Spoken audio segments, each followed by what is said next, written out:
in. I can see us. Da, da, da. So we should be live in many places. Hopefully LinkedIn. Let's have a check. Hi Mark, how you doing? Yep. YouTube. I can see us on YouTube now. Can we see I us can on turn. Ministry of Testing? I can turn it off as well. Don't turn it off, Mark. Took me ages to put it on. So There we go. I Lovely. can see we are live on LinkedIn. And what about Twitter? Very quickly, let's see if this is all working as hoped. Twitter. Restream chat up as well. See if we can get people to. Oh, Twitter's a bit broken now. It links to takes you. It doesn't actually use it in the app. Oh, that's weird. Was it because I'm on TweetDeck maybe? Ooh, this is all fun. I'm gonna share our learning of new tools as we go. Well, I think this is it. But what better way to start 30 Days of Tools than trying to work out how this damn tool works? It's working. I can see it. Okay, right. Wicked. Hey Mark, how you doing? Hey, I'm doing good. Doing good. Pumped. I'm pumped. I'm ready to do these challenges. I don't know how long this energy will last, but I'm pumped at the moment, and that's what matters. Awesome. So, welcome everybody. My name is Richard Bradshaw, boss at Ministry of Testing, and yourself, sir, Mark. I am Mark Winteringham, Ops Boss at Ministry of Testing. Awesome. So, this month of October, we are brought back. We've done another 30 days of testing, and this time our focus is on tools. And me and Mark, being huge advocates of automation, the use of tools to support your testing, and the fact that we both feel a bit. I don't know if I might want to talk for Mark. We'll see if he feels the same. But I feel a bit disconnected from the community of the last probably year and a bit. I've been very much heads in, like CEO, trying to keep MOT going. And trying to work out what new direction we can do to, keep everything afloat, given that we've been able to do physical events. So I'm eager to take part. As Mark said, my energy hopefully will stay, but I am absolutely going to be taking part in this whole 30 days of testing. So if you're not, well, actually, Mark, are you feeling the same before we explain what this is? A little bit. I do get the opportunity to do the 99-minute workshops, and you see some people and have good chats there and stuff. And the cohort stuff we did over the summer was awesome. But yeah, I think not enough. So I think it's a good opportunity to go in. And it's a good opportunity to do some learning as well. Like, don't really feel like I've learned anything new lately, because all I've been doing is opsing and book writing. Oh yes, book writing. Oh, you're one of these people now that drops their book into every single thing that they do. Oh yeah. Okay, yeah. Mark's writing a book. Author now. Awesome. So if you're not familiar with 30 days of testing, basically we take over a whole calendar month, and on each day we give you a challenge related to the topic of that 30 days. So as you can hopefully see on this stream, this month's topic is tools. So by tools, we mean tools that help you do exploratory testing, tools that help you automate, tools that just make your day-to-day life easier. It can be pretty much any piece of software that is having a positive impact on your testing life. And how we're doing this is on that link, that bit.ly link there, we have some new features, I would say, on our website, where we will be basically curating everything that goes on with 30 days of tools. And each day we will be posting a brand new challenge. And if you subscribe on that link as well, we'll even send it directly to your inbox in the morning each morning. And yeah, each challenge is basically designed to get everyone talking about the topic, connecting with each other, making new connections, triggering conversations, sharing valuable content. And that's hopefully how it will work. And Mark and I are going to be doing this stream every weekday. What we'll do on Monday, I reckon, is we'll probably do all 3 challenges and play catch up. I think so. Yeah, or maybe we do it as a bit of a debrief. So we've done the challenges, and this is what I did this weekend. Show our homework, so to speak. Awesome. So, Mark, have you looked at today's challenge? Do you want me to read it out, or do you want to read it out? Crikey, I don't have it up. Oh, I've got it up, so I'll read it out. You got it up. Yeah, go on. Okay, so it's day 1. So day 1 challenge is share your favorite tool and explain why. So me and Mark are going to share on the stream, but if you're watching, what we would ask you to do is maybe tweet it, post it on the club if you're not a Twitter user, share it on the MOT Slack. There's a 30 days of testing channel on there. Post it on your blog if you're a blogger. Perhaps you've got your own YouTube channel. It doesn't matter where you do this. What we're trying to get you to do is literally what it says. Share your favourite tool with the community and explain why, because hopefully we'll all be exposed to some new tools if we all do that. So yeah, Mark, I'm going to put you on the spot first. Well, I was just going to add one thing as well. Like, sure. That's a motivation for this live stream as well. Is it's an opportunity for us to share us here as well. So it's not just Richard and I. Like, we would love for all of you to come join us regularly, get involved, because some of these challenges are going to be, you know, today's an easy one. Start early.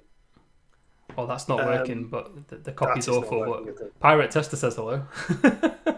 Hi, Pirate Tester. Now I've messed up my own camera size. Oh, see, shouldn't try and do these things.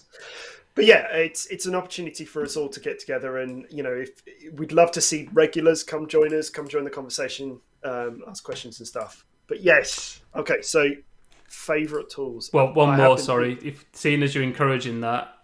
Mr. Lee Marshall, Pirate Tester, has also suggested Racket as a place if you would like to share some stuff. Oh, I've got chat. I've got chat features. I can see the chat as well. All right. Same. Mark, favourite tool and why?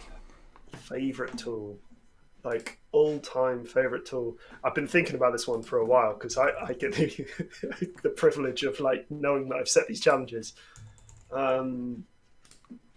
And I think I'm going to go with the one that's opened the most at the time.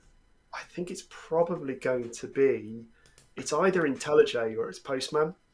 And I think I'm going to go with Postman because I think that IntelliJ, although I use that regularly and I see that as a tool that helps me in my testing, I kind of only use a little bit of it. There's so much more to it I don't use.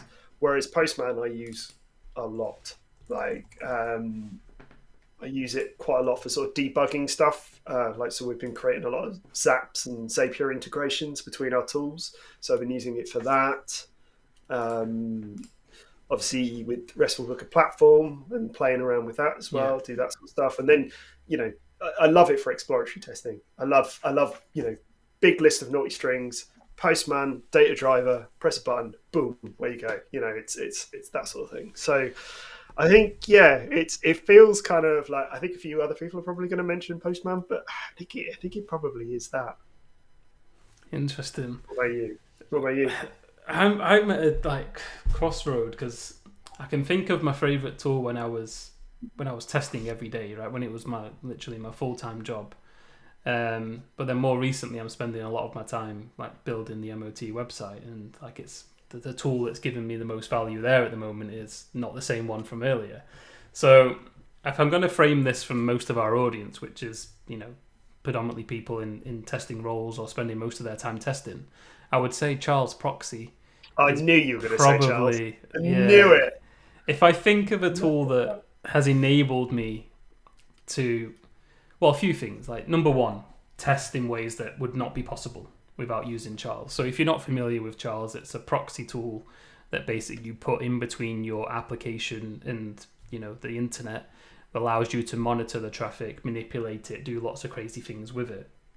And I spent probably 4 or 5 years of my career in the mobile context, and that was where this came to life, because like you open a mobile app, right, and you get, you know, you see some data, but like, where did it come from?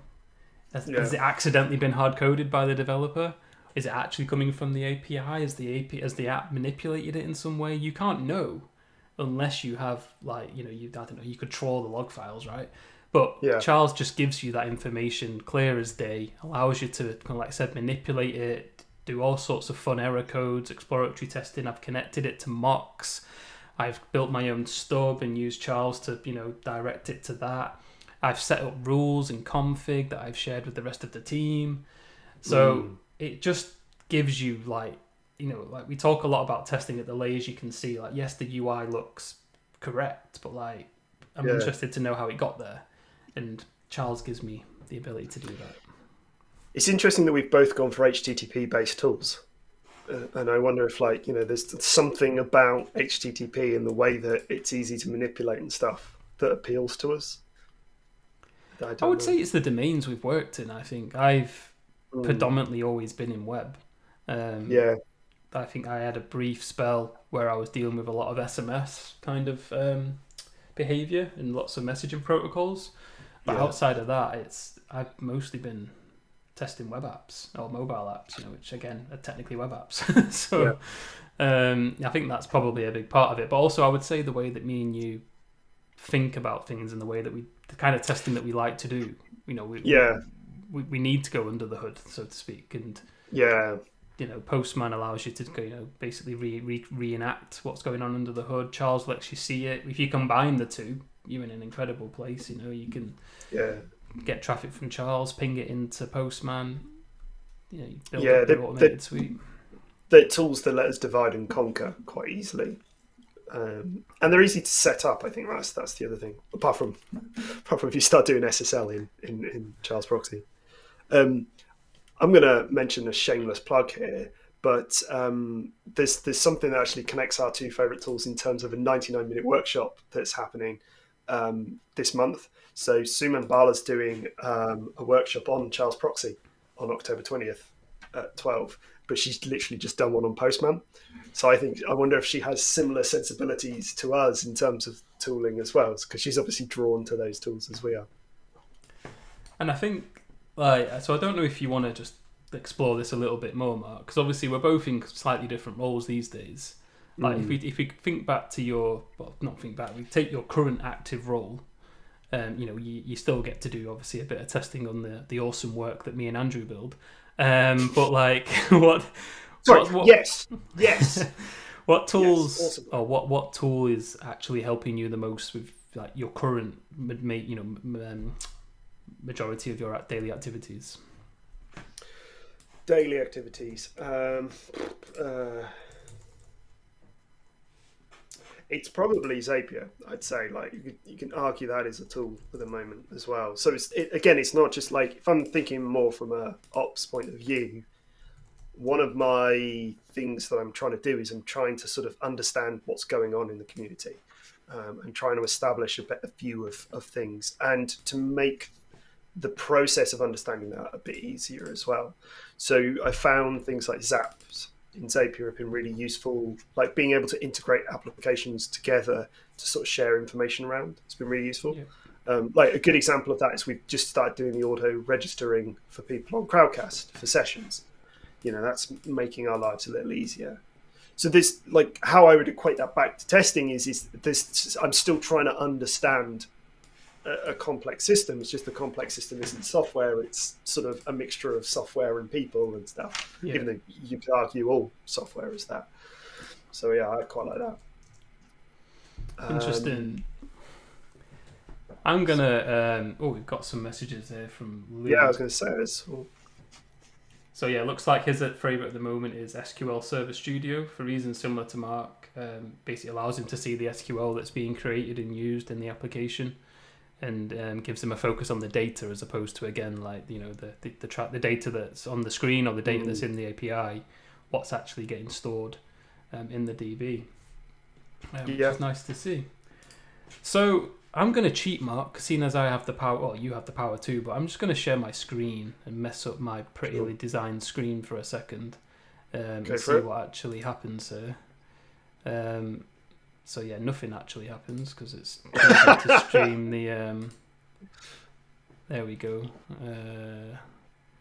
No, I don't know what it's doing. No, it's not working. That is it. So yeah, we'll while you're doing that, I'll mention a close second outside of those two as well, which is the console tab in DevTools. I love being able to use that with JavaScript to do things like press buttons and stuff like that. Ooh, shiny. Is it working now? Yeah? It is working. All right, you're not there though, so let's... That's okay. You can hear me. All right, you can hear him. So, well, that's fun. Yeah, so I spending a couple of days a week now as well, building, building the miniature testing website. So the tool that I've actually been getting a lot of value from, and you'll all laugh because every single one of you could go to the MOT website now and find some responsive issue, right? Yes, there's loads of them, and I'm trying to work my way through them. And the tool that I'm actually using to do that is called Responsively app. So it's a bit like a developer browser, they call it, but it allows you basically to add lots of different views to your lots of different screen sizes in one place. So I know you can do this in DevTools and you can see one at a time, but this allows me just to quickly fire one of the tools up and all the pages will change simultaneously, and I can inspect DevTools individually on each browser, which again allows me to debug certain screens if one of the screens is behaving a bit differently. So yeah, this would be a great testing tool, but I'm using it with my developer hat on, as in to see, have I missed off some classes, some whips, and so forth. So I'd say, yeah, the tool I'm getting most value from at the moment is probably Responsively app, just because it's my goal is to make the front end look as clean as it can. It reminds me of a tool called Litmus, which you can do for emails, because we used to work on a project where the client used Lotus Notes, only the client. So we had to use Litmus to test it in Lotus Notes to make sure it worked, to keep the client happy and stuff. But that idea of being able to almost blink test it all and have all those sort of things. It's very cool. Absolutely. So there you have it. There's day one done, Mark. Day one done. Well, we've got a quick list coming here from Ram Sar, who's gone for Selenium. Test project for exploratory based stuff. Selector Hub, which is interesting, Lamarck. I think there's a course coming to Ministry of Testing. I believe there is. From the creator of that course, which is awesome. I think Test-Case Studio is another tool that the Sanjay's built as well, which I've not looked at myself. And then GitHub and Jenkins. I think, you know what we'll do, Mark, actually, before we go, let's have a quick look at the actual club thread, just to see what some of the other people have entered so far. So I noticed on the club thread, so Simon asked a few questions actually underneath the challenge itself. So the challenge itself is just what's your favourite tool and why. But then Simon Tomes, the community boss at MOT, added a few prompting questions to just get you thinking. And people have answered them. So if we go for James Espy, or one of our guys who hosts Test Bash New Zealand online, he's saying GitHub Actions is giving him a lot of joy at the moment. Obviously thinking with some pipeline. I was thinking that when Ram mentioned Jenkins, I personally cannot stand Jenkins. Ever since I discovered GitHub Actions and Circle CI, I don't feel like I could ever go back to Jenkins again. Just because I've had so much drama setting up Jenkins in the past. But GitHub Actions are very cool. And then they're he's gone an for absolute nightmare to debug, though. Are they? I've not used them. Well, you have to commit. You have to commit your actions each time and trigger the whole process off and stuff. Okay. So your commit log just goes insane. I see. Which is a pain. And then he's mentioned Sentry for a tool that he just loves to use, and then he says the tool that helps him test better is the coffee machine. And then if we take a look at Srini, he's gone for Scree.io. I'm not sure what that is. Let's click on that. Oh, it's a screenshotting video recording tool. Ding ding! We have our first screenshotting tool. Are we going to do a count of how many screenshotting tools we come across this month? Because there's at least 100,000. At least, yeah. And then he's gone for Chrome Dev Tools. Oh no, he hasn't actually. He's gone for a tool called Web Developer. It's a Chrome plugin. I know that one. Yeah, you get a little cog in the right-hand corner. It allows you to turn things like JavaScript and CSS off and resize the screen and stuff. It's a very handy little thing. And then the trend is following. So Deb Sherwood, awesome tester down in Sydney. ScreenFlow is the best tool because it helps her prove that her bugs exist and they are real. So she goes about coring them, and then she's put tool that gives her a lot of pleasure and joy is BrowserStack because it's easier to see lots of bugs and issues without having to have multiple physical devices. We should always say other tools are available. Sound like one of those radio stations. But any of these tools, basically what I've just had there, Responsively app. If you're interested in real devices, there's Azure, Source Labs, BrowserStack. There's lots of things out there. And what her tool helps her be a better tester, she's put her voice. Her voice helps her communicate with people. Don't know if you've got the tab open, Mark. Do you want to pick a few? Fantastic engagement. Pete's one, where he talks about Python, I nearly went with just JavaScript, but like thinking of JavaScript as a tool, yes, but it's such a, it's not just a tool, it's it's a whole ecosystem. So that's why I didn't necessarily go for that. But I think it's interesting that he went for the language rather than a specific library or something like that. So Anne Laura mentions Klaxoon. It's colourful and the timer sound. I have no idea what that is. That sounds cool. What's it called? Klaxoon. Klaxoon. It allows us to keep that spirit of creativity, share, and bounce ideas off each other. I wonder if it's like a Pomodoro style thing. Yeah, maybe. But it's interesting. Like there's a few tools in here that are kind of more about productivity, like coffee. Yeah. And then she mentions Postman. Nice. I've got another Mercer one here. mentions IntelliJ as well. Okay, just to get a ding ding. Yeah. So Colin McRae, tool that brings him joy is Tiny Take for taking videos. And nice. Screenshots as well and stuff like that. Captures your audio and things. So apparently he's sent his music that he's listening to his developers a few times. That would be quite a good idea actually, wouldn't it? Like next time you find a book, like put the perfect soundtrack to it. And send it to your team. I do like the bug occurring, and then I would put the what's that? I've forgotten that. Never mind, I've forgotten what the name of it's called. I don't know if you've scrolled past it, but hopefully you haven't. Lisa Lavender's tool that brings her the most joy. It's the ultimate testing tool that everyone claims. Can you guess what it is? Is it Brain? Oh no, it's Excel. It's Excel. It's Excel. Yeah, it's Excel. It can't be Excel. Yes. I'll say it once and I'll say it again. James Lindsay has the best workshop on crazy stuff you can do with Excel. Like, if you ever have the opportunity to go on that course, it is fantastic. There's a lot of love for dev tools. There's what else is coming up here? Playwright's getting a bit of love. Apparently, it's got a great community behind it. Visor. I thought Visor had been derailed, but yeah, Visor basically allows you to stream your phone to your browser. Oh, it's wow. kind of cool. Oh, there's a one for Andrew down here. RubyMind is this person's favourite tool. Andrew, our dev boss, is a big Ruby fan. Zoltan mentions Charles Proxy. Favourite person, that guy already. Do you know what? Looking at this thread, this based on what we've just talked about, and like putting something to this together, it's like I wonder if sometimes, like when we talk about tools, we get a little bit too focused on the automation side of stuff. But looking at what people have shared, it's actually more the other way. So it's kind of like, the vision that you had, the motivation you had for doing 30 days of tools is already sort of starting to establish. Yeah. Because we're not just talking about automated checking tools. We're talking about all those crazy things that we can do. And I think that's key. Like, I forgot to do the little intro, but yeah, like one of the things we're trying to do with 30 days of tool is make people tool aware.